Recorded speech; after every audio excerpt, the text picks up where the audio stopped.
There's a single photo that has remained a mystery for years, since Halloween 1978. A group of children, all holding hands in a grassy field, each one wearing a disturbingly weird mask of a Disney character. Faces of Mickey, Donald, and Goofy twisted and very unsettling. They stand in a line, holding hands, looking directly at the camera. The background is dominated by a blazing car, flames licking the autumn sky, thick black smoke rising above the field. To this day, no one knows who took the photo, and no one knows who the children were. The photograph was discovered lying on a footpath just outside the field, a local park often used for Halloween events. It was handed in to the police, but initial attempts to identify the kids led nowhere. No one came forward with any information, and no children matching their ages and appearance were reported missing. For years, the haunting image was considered a hoax or an elaborate Halloween prank until people began looking closer. In 1980, a retired detective took a particular interest in the case. He noticed a strange detail. The car in the background was completely engulfed in flames, yet no fire trucks or emergency personnel were visible, nor had there been any reports of a burning vehicle that Halloween night. The detective questioned how such an obvious emergency could have gone completely unnoticed, in a pretty small area no less. He became obsessed with the case, poring over local records and cross-referencing details. But it seemed as though the photograph, and the children in it, had simply appeared out of nowhere. Stranger still were the masks. They weren't regular store-bought Disney costumes. Each mask was a twisted, hand-altered version of a Disney character, with unsettlingly exaggerated features.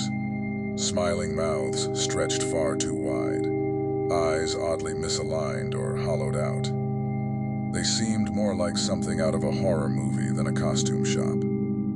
Then, in the late 80s, a mother reported seeing a boy wearing one of the same disturbing masks in her neighborhood. She watched him from her kitchen window as he stood across the street, staring directly at her. She swore it was the same Mickey Mouse mask from the photograph, and she claimed she saw him waving to her from the sidewalk, but when she went outside to confront him, he was gone. This sighting happened only a block away from where the photo had been found years earlier.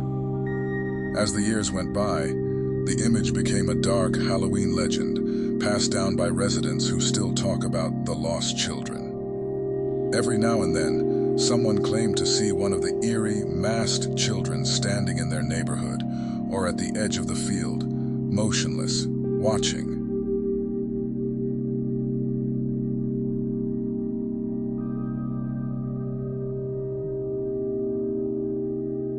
It was Halloween night, 1985, the quiet streets and friendly neighborhoods.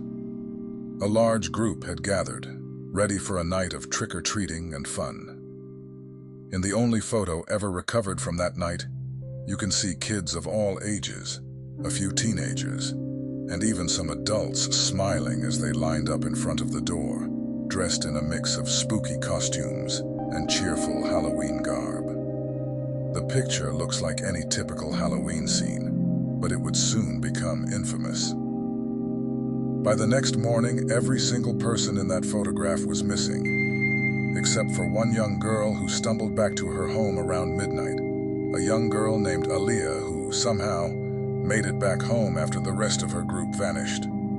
Her account is the only trace of what happened, and it chills the bones of anyone who dares to listen.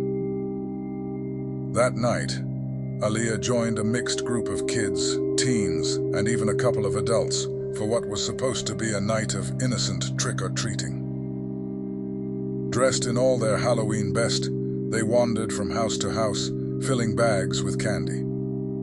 When they came upon a friendly-looking man standing in his front yard, he smiled warmly and waved them over. Tall, well-dressed, and with a kind face, he seemed genuinely thrilled to see them.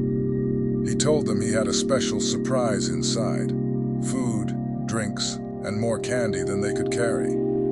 He said he wanted them to feel the true spirit of Halloween. Aaliyah felt uneasy, but the others seemed so excited. She didn't want to be the one to break up the fun. Reluctantly, she followed the group inside. The man's house was nice, meticulously decorated for Halloween with carved pumpkins, flickering candles, and cobwebs draped across every corner. The children and teenagers giggled, marveling at the effort he'd put into his decorations. But as Aaliyah looked closer, she noticed something that made her stomach twist. Thick steel bars lined nearly every window. There were no lights on outside, only the faintest orange glow from the pumpkins. The man led them all to the living room and encouraged them to sit on the floor, smiling in a way that looked strangely forced. He seemed almost too eager, too excited. Once everyone had their candy and snacks, he settled himself in a chair across from the group, his smile still stretched wide across his face. He started with a light-hearted tale about how he'd loved Halloween since he was a kid, how it was a night for fun, freedom, and excitement. But as he spoke, his tone began to shift, growing darker, colder. He talked about how Halloween had a sinister side, about how it brought out the worst in people, about how many make the mistake of trusting strangers without question, just because it's Halloween. Aaliyah noticed a few of the adults exchanging uneasy glances, while some of the younger kids began to look nervous. She was trying to keep herself calm, to not let her fear show, but her heart was racing. The man's voice dropped to a near whisper, telling them about a game he wanted to play, a Halloween game he called Silent Night, Deadly Night. He promised it would be fun, and told them all they had to do was keep quiet and stay put. Then, with a quick, sickening movement, he pulled an axe from behind his chair. Aaliyah froze, her blood turning cold. The man's smile was no longer kind. It was hungry, unhinged. Before anyone could react, he flipped a switch, and the entire house went pitch black. She heard the sounds of shuffling, whispers of confusion, gasps, and then muffled screams. In the darkness, Aaliyah felt for her bearings, desperate to find a way out. The house was silent except for her breathing, and she forced herself to move, crawling along the floor, inching toward what she hoped was an exit. All the while, she could hear his footsteps, slow, deliberate, coming closer, punctuated by the dragging sound of the axe against the floor. She didn't dare call out. He'd warned them that silence was part of the game, and she feared what he might do if he heard her. After what felt like an eternity, she managed to slip out through a small open window in the back, one without bars.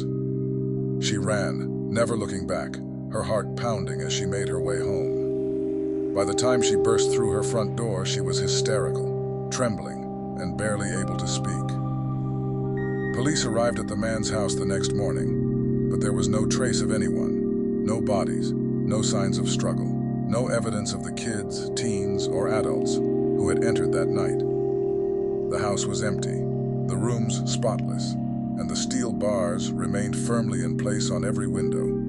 The man was never seen again. Despite an exhaustive search and repeated questioning of Aaliyah, no clues were found. People in town began to doubt her story, claiming she'd fabricated it, that it was some kind of Halloween prank. But Aaliyah never changed a single detail, never stopped telling the story, never stopped warning people to be wary of trusting strangers on Halloween night.